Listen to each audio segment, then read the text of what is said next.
Good afternoon, good morning, good evening, whatever time you're watching. Welcome to a special edition of the College Football Express Coaching Carousel as we get one of the teams that is definitely riding that ride hardcore right now, Florida Gators perspective with our friend Ali Peek Wilbur from A Peek Inside Florida Gators Football. Ali, how are you doing today?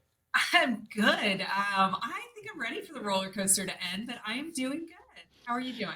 I'm doing good. It's like free popcorn outside if you're not involved in this one. Specifically, not just the Gators search, which is interesting in and of itself, but the nature of what's become with the free, not Netflix series, Lane Kiffin saga, and what happens after that. Besides a roller coaster or a coaching carousel, what were, as a Florida Gators fan, a creator who's really on top of the program, what word would you use to describe this search from the moment Billy Napier was let go to now, and why is that the word that best defines it from a Gators perspective?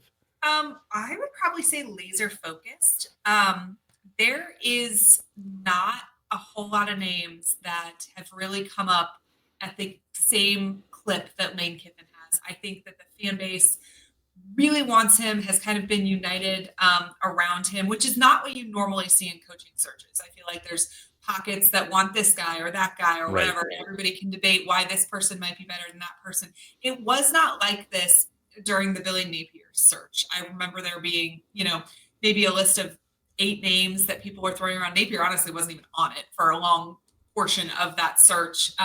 It felt very different than this. It feels a lot more like when the Dan Mullen search happened, which was a pretty, maybe not quite this laser focused, but pretty laser focused, seemed kind of a no brainer. Scott Strickland had just become Florida's athletic director, where he had previously been at Ole Miss with Mullen. Mullen had previously been at Florida. It just made sense. Um, and I think that's what this search has looked like a little bit to me. This this is who this fan base wants. And if that's not who they get, I don't know that I would want to be Scott Strickland. So that's a great answer and leads me to like I'm probably going to wind up jumping around even if I had an order just by the nature of the conversation. But the Gator fans have endured Muschamp, McElwain, Mullen, and Napier's failures. What's the mental state of the fan base right now broadly? And then how did it change at all the minute that Brian Kelly got fired and the rumors that Lane Kiffin might have another possible option besides just competing against Ole Miss for his attention?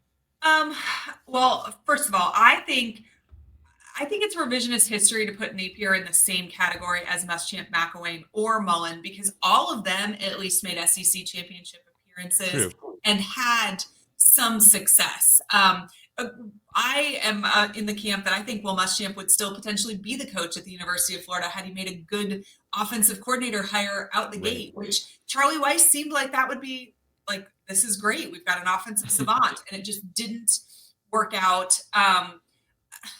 McElwain was very like meh to me. I Yeah. don't know. He was very Napier like, which I guess shouldn't surprise us as he was Napier's mentor. And Mullen, I think, got really frustrated. He was at Florida at a very difficult time to be a head coach. I think was just on the dawn of NIL, and some programs were doing it better than others. Florida was not on the forefront of doing things. I think that made recruiting really difficult for him, and I think he had some headbutting with administration. And then we get Napier, and it felt like the university just handed him any and everything he wanted, including lots of things that previous coaches had asked for and were told no. So we felt like, okay, finally the administration is on board. The funding is here. The resources are here. They are going to allow this to happen. And it just kind of never took off. And UF fans, uh, once you taste winning, you never want to go back. And 100%. Yeah. that's where this fan base is. We are in the most talent rich state in the country. We have an elite program at the University of Florida, elite athletic program. Many, many of our sports teams win every single year. We have big boosters. We have academics. Like on paper, you should win at the University of Florida quickly. So I think they're tired. They're sick of the give us another year. It takes a long time to build a foundation. It doesn't. We've seen what's happened all across college football. You can win immediately, and we want that at Florida.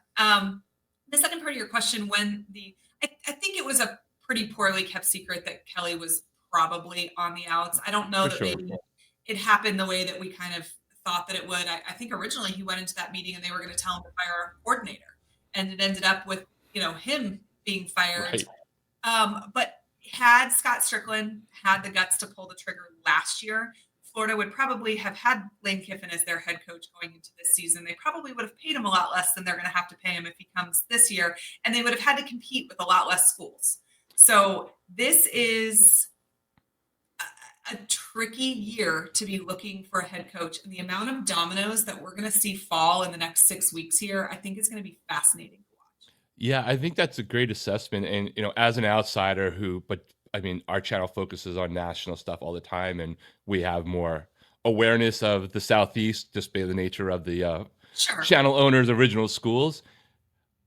I don't think I think you're 100% right. If you guys go after Lane last year, I don't, now you're probably at least somewhat still competing against him staying at Ole Miss. And I don't think last year at the same time, that was probably even in the cards for Lane Kiffin. Florida knocked them out of the playoffs, so after that game happened, maybe it would have been easy. Yeah, it might have been a very different situation. So last week, there's been so many ups and downs already on this ride, specifically about Lane Kiffin, and we'll definitely touch on what happens if Lane Kiffin isn't the one for Florida ultimately.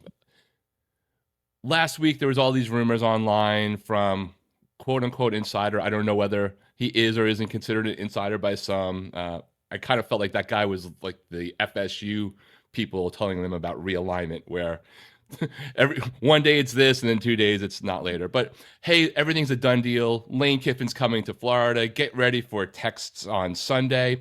Then it turns out that doesn't happen, but then the family's in Gainesville. What did you think of the whole Lane Kiffin family tour the last couple of days of going to Gainesville, being seen in Baton Rouge, and hey, it's going to be a done deal. Now it's not a done deal. What's really going on? Like, how do you feel? More importantly, I guess, additionally, is the audience, your audience, the fan base?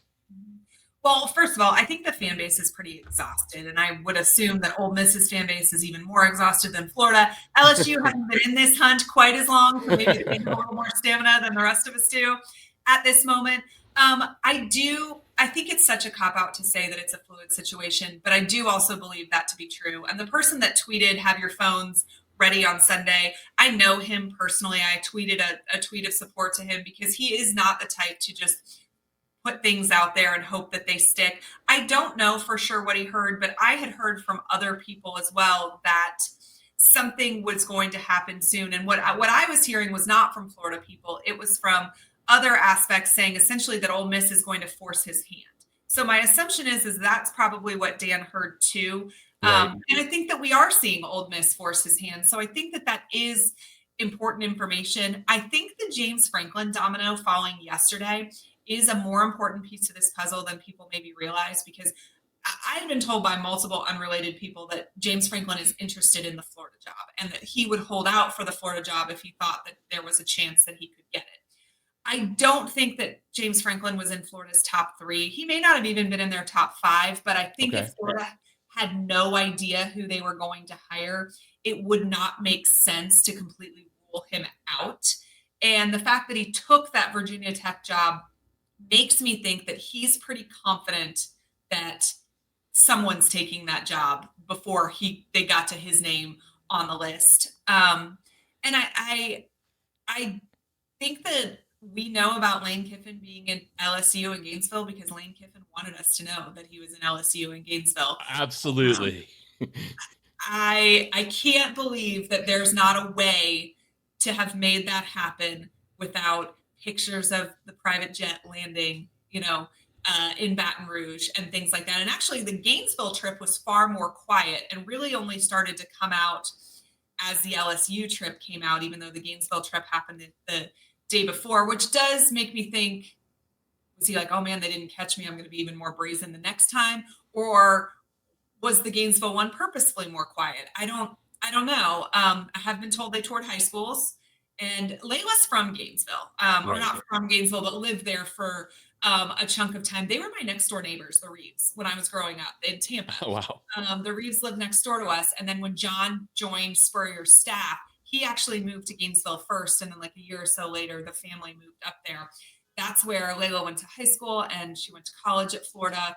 Her brother David played for PK Young in Gainesville. Like they are familiar with the area. So I wouldn't think she'd need quite as much time to look around Gainesville as she would need Baton Rouge because she hasn't lived in that city. Um, but I don't, I mean, and did you need to send your family? I don't know. I mean, it's not like these things, like, couldn't these things be negotiated on the phone? Could you have a Zoom? Like, could we FaceTime? I feel like there was quieter ways to do this if you wanted to. And maybe that was a message for Ole Miss and it wasn't for LSU or Florida. I don't know, but I do feel like there's some gamesmanship being played at the moment. Absolutely. And, it's Kiffin's clearly back on James Franklin for a second. That's a interesting take, different than I have, but obviously you're closer to it from Florida perspective. I guess I never assumed that James Franklin would, other than national reporters putting him there because it's an obvious thing to put on a list. I never thought that James Franklin to the Gators was a possibility because I just couldn't imagine the Florida Gator fan base accepting an experienced coach who didn't win the big game in a conference they saw to be inferior coming to their school to do the same thing. I would have just thought that there might be more, let's go after a hot newer coach, just not from, the Billy Napier tree. I don't think Florida fans would have been pumped about it by any means, but I think we've done the young, inexperienced Right. guy several times. I mean, Muschamp was a coordinator at Texas. Billy Napier was from from Louisiana. So like he had position coach experience in major conferences, but he didn't Right. have any coaching experience. So I do feel like, the thing that Florida fans keep saying is like, this is not on the job training. I don't think they would have loved the idea of Franklin. I just think there's only so many qualified coaches that have big game experience that are possibilities. So immediately eliminating one if you have no idea who you're hiring probably isn't smart hiring practice. That doesn't mean that that's who Florida was targeting or wanted. I think he would have been decently down the list, but Right. there's only a handful of people I think that the fan base doesn't revolt against. And while I think they might have had to hold their nose, I don't think they would have revolted against Franklin as they would against, I think they would have revolted less against Franklin than they would against like Summerall. Interesting. Yeah. I just assumed that he found out that Florida State's not going to make a move on Norvell And that and may took be that a off. part of it. That totally could be a piece of the puzzle too. Which is, if you're a Miami or a Florida fan, awesome news. But we'll see how that ultimately plays out. I also feel for that fan base in a way. I kind of like when all three schools are killing it and just destroying. It's more fun for the sport.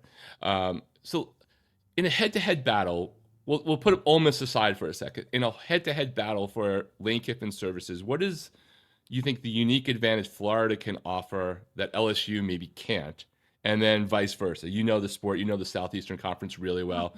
If you're like trying to do that pro and con on both sides, what are the things that come to mind for you?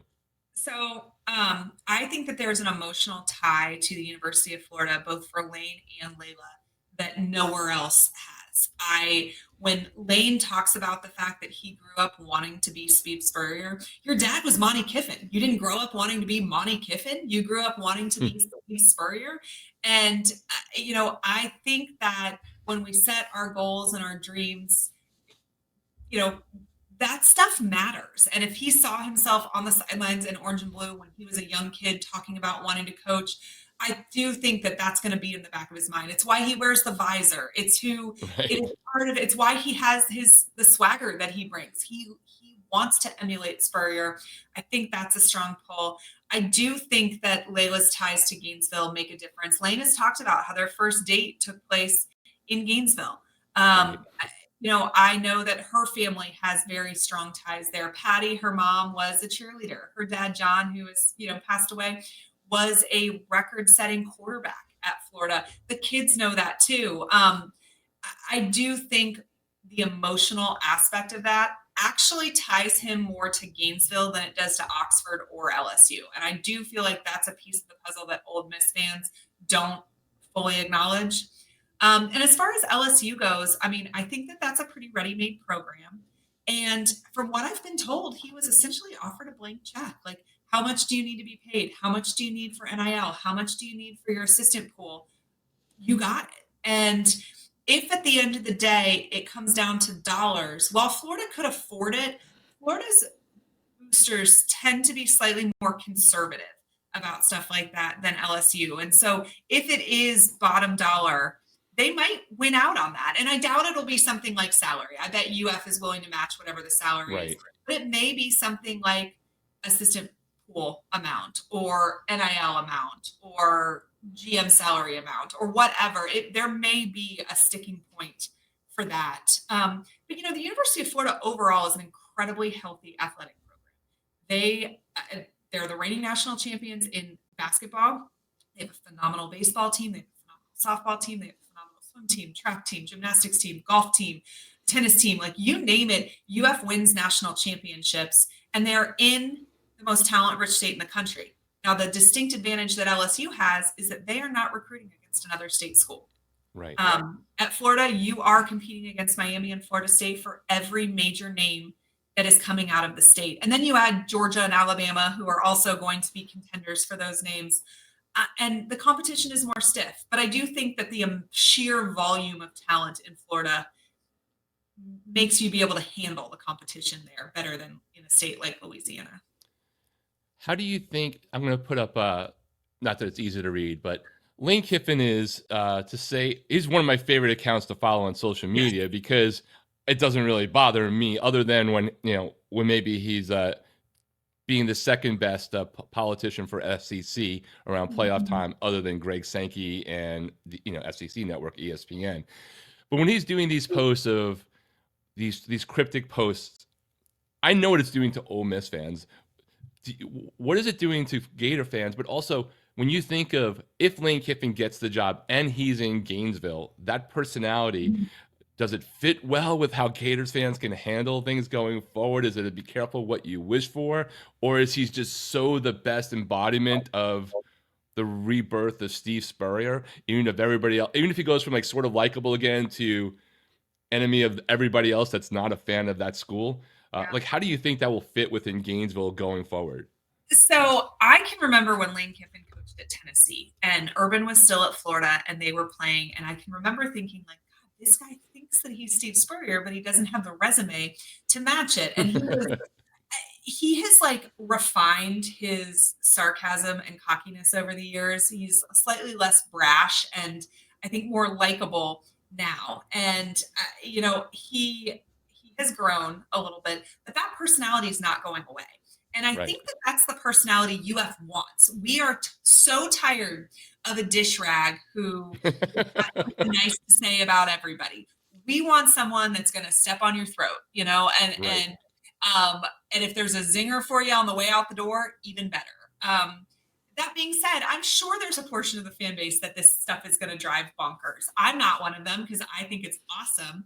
But I can see where you're to the point where you are dissecting every little tweet. But the difference between Florida and Ole Miss, and I'm sure your Ole Miss fans are really going to love me for this, but like one program is historically a stepping stone and one is not. There is never going to be conversation about is a coach leaving Florida for Ole Miss.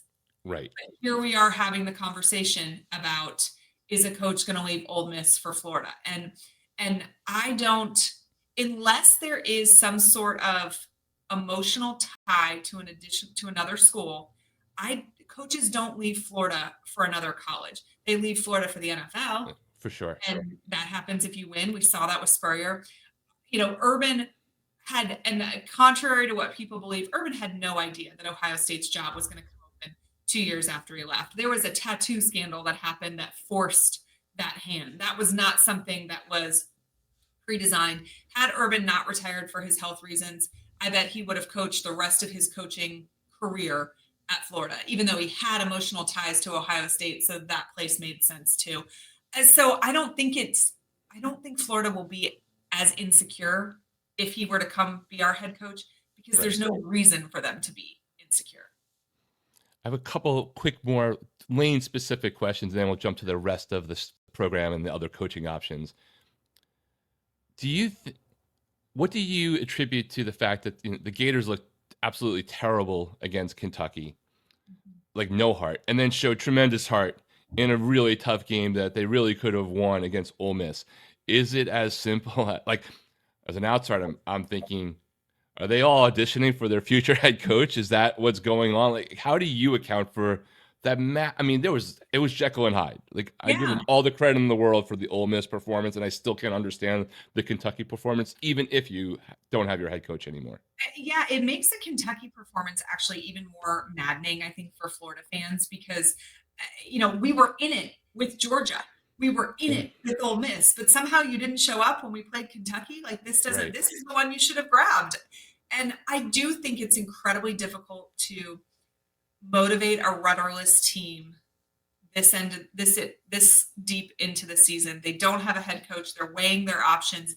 NIL has made everybody a mercenary, which I think is a factor in this as well. But I don't know this as a fact, but I would think it would be smart if our coaches that are there said, hey, listen, this is your opportunity to audition for somebody who may end up being your future coach, or some of these position coaches that may end up being your future coach. And I thought it was kind of best case scenario for Florida. I think, Lane got the W. It would be a really weird scenario if a Sure. no head coach Florida had beaten the coach we're trying to lure here. But I think it probably showed him just enough to be like, man, if the right coach goes there, that's kind of a ready-made team, which it is, which is part of why Florida fans are so disappointed in this season. On paper, this is a roster built to make a playoff run. And so 3-7 is just absolute coaching malpractice. It's not on the players. Do you think, like we talked about James Franklin earlier, Penn State has lost 17 recruits, decommits. Some of them have recommitted. Some of them are pending. Maybe some are going to Virginia Tech. Maybe some come back if they hire the right coach. The Gators, what is it, 0 or 1 you guys have lost? Do you think that's because of the promise of maybe Lane Kiffin is coming? And if he doesn't wind up being the coach, and it's still a great coach, whoever, and we'll get to the plan Bs, do you think that changes? Like, is it really that hold is because of I might be playing for Lane Kiffin? Yes. I mean, I think these kids have an idea, probably better than any of the rest of us do, about what's going on behind closed doors. So I do think that that's a possibility. I also think Florida's recruiting class so far is relatively small, and it's filled with a lot of kids who grew up wanting to be Gators, which is kind of a rarity in today's college football. But you can take Will Griffin, for example. He is the quarterback committed in this class. He's out of Jesuit, which is where I am located here in Tampa. His parents went to Florida. He's a huge Gator. His quarterback's coach lives 2 houses down from me. And he's talked about, like, Will wanted to be a Gator his entire life. So I don't know that who the head coach is actually makes a difference for him unless they're going to suddenly run some sort of system that he doesn't fit into. And I think there are a few other players committed that feel similarly, and that helps. They're committing to the logo, not to the name. But I do think that these guys have been given some assurances that at the very least, like, hey, you're going to be happy with whoever we land. Before I throw up the latest odds, which are already out of date, let's say Lane Kiffin signs a contract extension at Ole Miss, or the throwing of every possible resource, he just decides he's going to LSU. Who is your next pick, or the next 2 on your list that maybe are not as exciting? Because nobody's going to be as exciting as Lane Kiffin, right? There's a reason why 2 of the premier programs in America are both looking to keep him, and a school that has become a premier job but is still probably a tier below those 2 are all willing to pay him as much money as possible, at least on the salary level. But if this doesn't go the way everyone in Gainesville would like, in the Gator Nation, who's the next up on your list that you would like, even if it's not necessarily at the top of the odds that we'll show? I would look to Lincoln Riley. I think he is similar to Lane Kiffin, probably quieter, maybe comes with less drama. But I think offensively, he is pretty similar to him. I think Florida needs a high-powered offense. That's when Florida fans are the happiest. That's when winning is happening at the University of Florida. I do think it needs to be an offensive-minded coach. I think I would want assurances that Lincoln Riley is going to get a hell of a defensive coordinator, because we play the defense a little bit differently in this conference than he is used to. But I think you make him say no. And if he does, I think if he says no, I think that there's a big step down between your next options. I have been told weeks ago that Florida had vetted Brent Key at Georgia Tech. And I mean, I know he has come out publicly and said he's want to stay. Do you make him tell you no? Eli Drinkwitz at Missouri, he's also said that he is happy where he is, but do you look to him? Your list just popped up. I do think Jedd Fisch makes some sense. I don't think it would be as flashy, but I think it makes sense. And then from there, can you make Brom leave Louisville? I don't know. I mean, I think that's a hard pull. I don't see Brom leaving. I don't see Key leaving. I don't see Dillingham leaving. I think that they are at dream jobs, and if they're given resources that are at least realistically good to give them a shot, I don't see them going. You can't argue with emotion. And so if you are the place that your heart tells you to be, it doesn't matter if that school's not comparable with the Florida or the LSU. Like if Clark Lee at Vanderbilt, I think is a great example. There's a great chance that's where he will finish his career. He's going to have so many opportunities over the next few years to leave there. And, but he's made it clear that he wants to build something. He's from there. You can't argue with that aspect of it. Dillingham's kind of in the same boat. Lincoln Riley's not. He is a mercenary for sure, and he's not built up booster relationships to that way. Like he's definitely a mercenary. And a year ago he was on the theoretical, not hot seat this year, but hot seat is coming soon zone. Yeah. And I mean, Jedd Fisch, Florida probably is the top of the mountain for Jedd Fisch. This is a guy who left a note on Steve Spurrier's car every day until he hired him, when he was a student. So I can see where there would be some kind of interesting storyline there. Maybe you're able to sell that to Gator Nation, but it's going to be a hard sell if it's anybody but Lane Kiffin. I think you can sell Lincoln Riley decently well, but outside of those two, you run the risk of coming into a Tennessee or a Texas A&M situation where those fans literally just revolt. I was going to say, is there a coach that you think is being considered that would be instant meltdown? Just add the tweet telling everybody they got hired? Yeah, I mean, I think pretty much anybody on your list underneath probably cause some problems. But I think Eli Drinkwitz, and this is where this is so interesting. Scott Strickland is in a very precarious position as Florida's athletic director. He's not well liked. Todd Golden winning a basketball national championship probably saved his job last year. But he has hired and fired 2 football coaches so far. And, it's almost shocking that you get to hire a third, but that national championship in basketball has kind of helped that. But if he hires Lane Kiffin and Lane Kiffin doesn't work out at Florida and he's gone in 4 or 5 years, the fan base collectively wears that because the fan base collectively wants him. So I don't think Strickland catches any grief for the person we all wanted not panning out. If he doesn't land Kiffin, and let's say it's even worse if LSU lands Kiffin. I think if Kiffin decides to stay at Ole Miss, it goes back to the whole you can't argue with emotion thing. Right. But if LSU steals him from underneath us, we had a huge jump on these negotiations with him from LSU. If LSU ends up with him, and then we have to settle, which is what it would be if we're being truthful, I think Scott Strickland is in a even worse position than he's in today, because if that person doesn't work out, that is his legacy. That falls on him. You whiffed on Lane Kiffin. You whiffed the year before when you could have actually gotten him and fired. 100%. And now you have brought somebody that is going to be an uphill battle to win the fans over. And that would make me feel horrible for whatever coach that was in that position, because you're not walking into a lot of grace and good feelings. You're walking into they didn't really want me. They wanted somebody else. And now I have to win them over. Yeah. You're not walking into the swamp. You're walking into a swamp, right? Like you're just in a bad spot and you're going to get killed by the Gators. Yes. Most likely. And I'm not saying you couldn't win, but your leash would just be so much shorter than it would be for somebody who everybody was on board getting. Two last questions for you. We'll let you go. And thanks again for joining us today.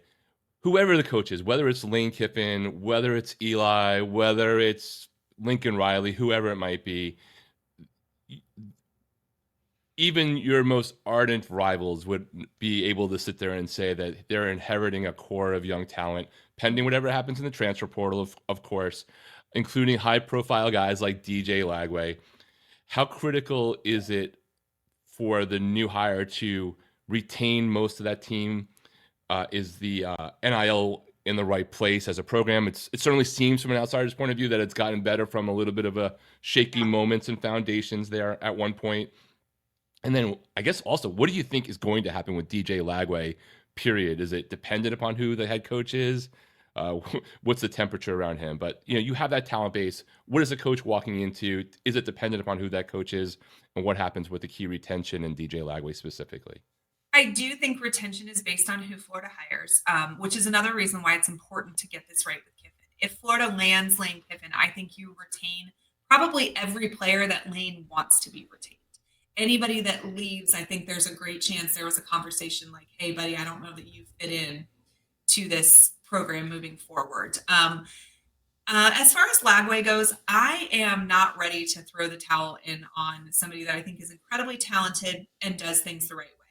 I think there has been some coaching malpractice around him. What I think happened is that he was talented enough his freshman year to really make some magic happen. And because he was injured for pretty much the entire offseason, he never took that sophomore step. So everybody watched film on him for 9 months and everybody knew how to stop him. And then when that started happening, I think his confidence crashed and I think he's still dealing with some injuries. And so I hate to use the word rehab because I don't feel like, I think he's a great player, but I think Lane Kiffin could rehab him into a very good quarterback. But that's going to be a conversation between Lane and DJ. And I can see a scenario where DJ leaves because he feels like he needs a fresh start. And I wouldn't blame him for that. But I also think he's got to be chomping at the bit at the idea of playing for somebody like Lane Kiffin. If you could get sold on Billy Napier being a quarterback guru, just wait, And so, and I hope he does work out because I know he wanted to be a Gator. He's done everything right off the field. He's an incredibly hard worker. He keeps his mouth shut. He's, by all intents and purposes, a great teammate. So those are the kind of kids that are important to keep in your locker room. And, Florida has a ton of talent. If they can hold on to this wide receiving core, when you think about Trey Wilson, Dallas Wilson, just VB3, the guys that are young in that offense, it is Right. tailor-made for somebody that wants to get into shootouts. So, we'll see what happens there, but the right person retains this roster. The wrong person is building from scratch. And that's the other thing. Like you could find your Mike Elko, right? Nobody was high on Mike Elko before, not like they are about Kiffin or some of these huge names. For sure. But he has turned Texas A&M into a juggernaut. There's other Mike Elkos out there. I just think that where Florida football is at this moment, it's going to be very difficult for this fan base to be willing to be patient enough to discover that Mike Elko. And I don't know that this roster is patient enough to wait around to see if they have a Mike Elko or they have a Billy Napier. Understood. And before I put you on the hot seat and let you go, let's make sure everybody knows where they can find you. I found Ali online as, to me, she's a Gators fan, but she knows what she's talking about and has realistic takes when things are down. That's why I appreciate channels like yours. But tell everyone more about you and what they can find on your channel. Yeah, I cover Florida football and dabble in basketball when it's basketball season as well. I cover recruiting. I have done this on and off since high school, actually, more than 20 years. But also the granddaughter, daughter, sister, and wife of former Florida players. And that, ties me into this program as well. But this is a fun thing that I get to do. I have lots of children at home. You can see my 4 daughters in the picture over my head here. And a nephew that my husband and I have custody of. So we're running crazy all the time. So getting to talk sports is a good little outlet to the rest of our chaotic life. And you do it quite well. have to give you that compliment. I think your shows are quite excellent. But now you're on the hot seat, not because you're about to get fired, but how do you think this is all going to play out? Like, what is your gut that if we're talking in 4 weeks, Florida Gators have now hired? I think by the day after the Egg Bowl, we will have an answer.